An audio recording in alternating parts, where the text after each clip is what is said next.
QUBIC Labs presents Boston Blockchain Week, Stepping into the Future, celebrating the creators, innovators, and heroes of blockchain and Web3. I'm Mike Joshua from MuddHouse Media, reporting from Boston Blockchain Week 2022, presented by QUBIC Labs. With me now are Nick Carter and Matt Walsh, partners at Castle Island Ventures. Nick and Matt, thanks for joining us. Thanks for having us. Good to be here. Absolutely. So how about give us a little background that led you to Castle Island? So Nick and I were at Fidelity before this. So I had joined Fidelity in 2014, started working on a number of Fidelity's blockchain initiatives. We started a fund under Fidelity's umbrella initially, and Nick and I were working on that together. We left to go independent in 2018 to start our own fund investing in blockchain infrastructure companies. So that's how we got here. Yeah, that's the story. I joined Fidelity much later in 2017, and then, as Matt says, we left and started Castle Island, decided we wanted to be fully independent, have our own franchise, and now we're 3 months later. So when you were at Fidelity, what did you see that made you think, hey, we should be doing this on our own?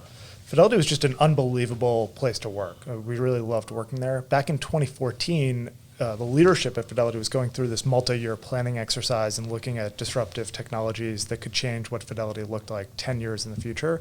And on that list was Bitcoin. This was before Ethereum had launched.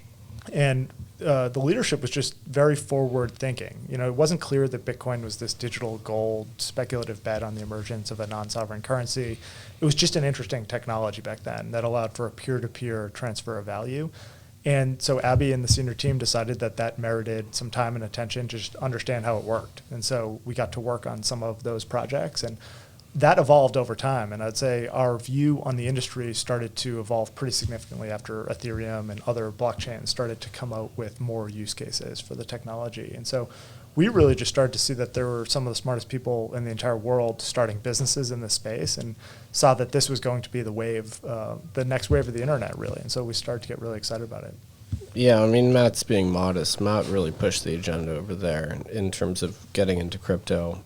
I joined Fidelity because they were so pro-crypto. You know, when I graduated my master's, I realized or decided I had to go work in the crypto space. But at that time, there weren't many financial institutions that were actually genuinely progressive on this topic. And Fidelity was by far the most forward-thinking on the topic of crypto back in 2017. So let's talk a little bit about the importance of Boston Blockchain Week, why it's so vital to have events like this, especially in person.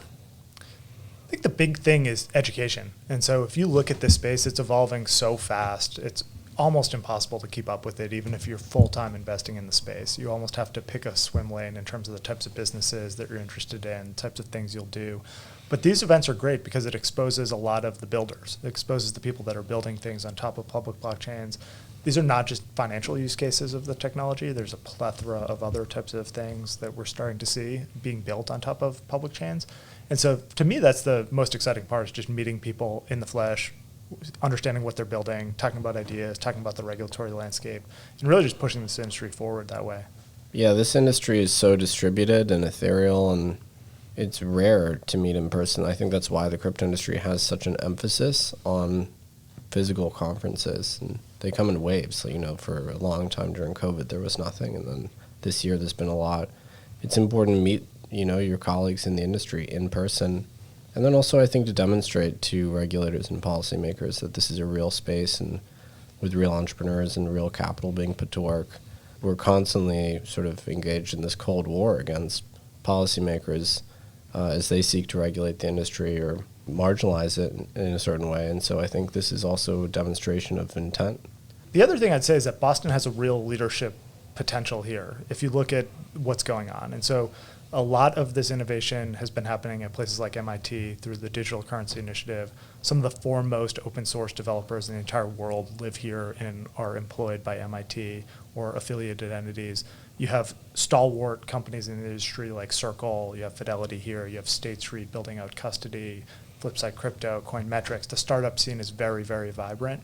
And it's exciting to start to meet people back in person again and to get some of these ideas exposed. Literal number one U.S.-based stablecoin issuer in the world is based here.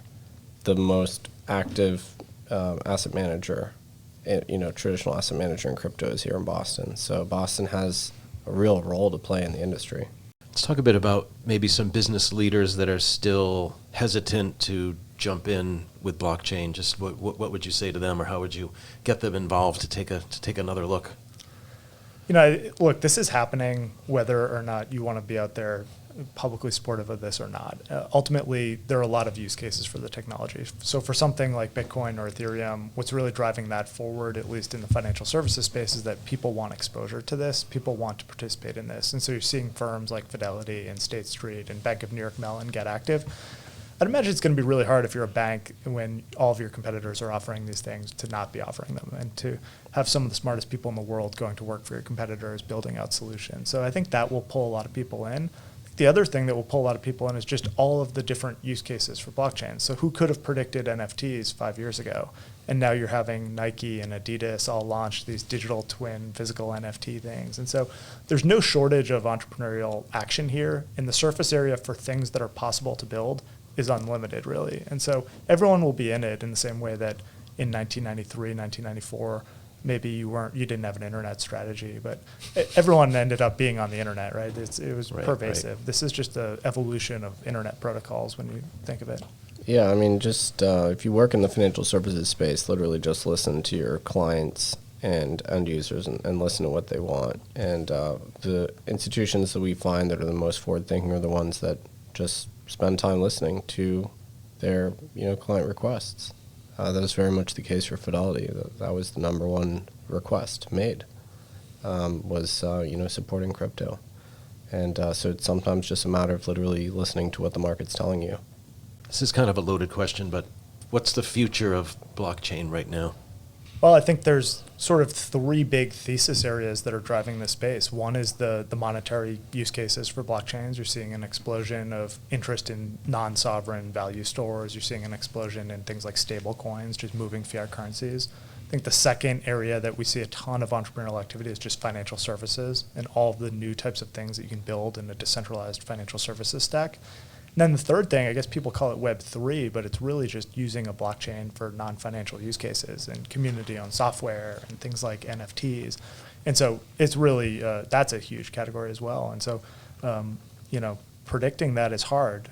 We don't know what's going to emerge as breakout consumer use case in those three categories, but I'd say if you just measure this by the entrepreneurial talent that is trying to build things in those categories, there's a lot of reason for optimism.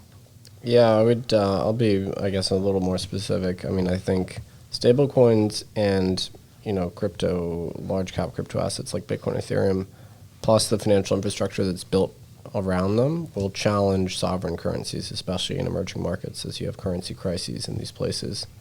And it'll force central banks to be more prudent in the way they manage their currencies. On the NFT side, I think we're going to start to think of these things as persistent digital property. And it won't just be about pictures of apes or punks or anything like that. It'll be, effectively your digital property right. And that will manifest in a number of different ways.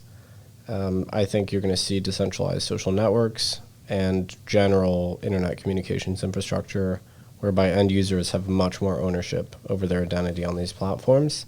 And it vastly disempowers these highly centralized internet companies that do the bidding of governments worldwide in terms of censorship and things like that. And then on the DeFi side, I think we're going to see more permissioning. DeFi has the capacity to be brought into compliance with what regulators might want. And then lastly, I think as far as the somewhat unregulated token liquid crypto space, you will see a disclosure regime emerge in the U.S., and so issuers will just have to make standard disclosures, and then it'll basically be, a ticket into compliance in terms of the securities laws of this country. So excitement in the future. Obviously, so many things happening. Definitely.